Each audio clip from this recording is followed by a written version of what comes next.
মই বিশাল দৰে আপোনালোকক স্বাগতম জনাইছোঁ আমাৰ চেনেল অসম 24x7ত। ইতিমধ্যে আমি আপোনালোকক জনাব বিচাৰিছোঁ আজিৰ প্ৰথমটো গুৰুত্বপূৰ্ণ খবৰ। কোনে কোনে পাব ধন?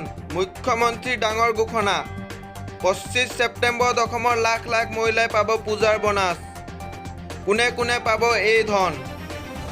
লাখ লাখ মহিলালৈ মুখ্যমন্ত্ৰীৰ ডাঙৰ ঘোষণা। 25 ছেপ্টেম্বৰৰ বাবে সাজু হওক অৰুণোদয় আঁচনি হিতাধিকাৰী। লাখ লাখ অৰুণোদয় হিতাধিকাৰী একাউণ্টত সোমাব ধন। 17 ছেপ্টেম্বৰত নোসোমায় অৰুণোদয় আঁচনি 1250 টকা।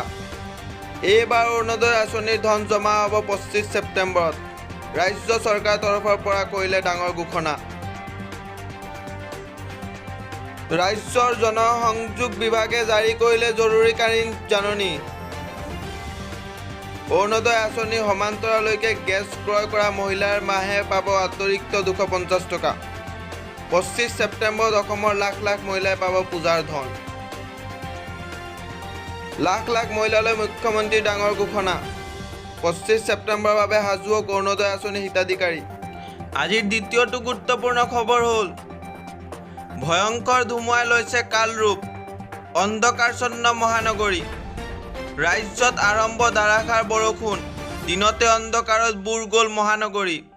ভয়ংকৰ বৰষুণত মহানগৰী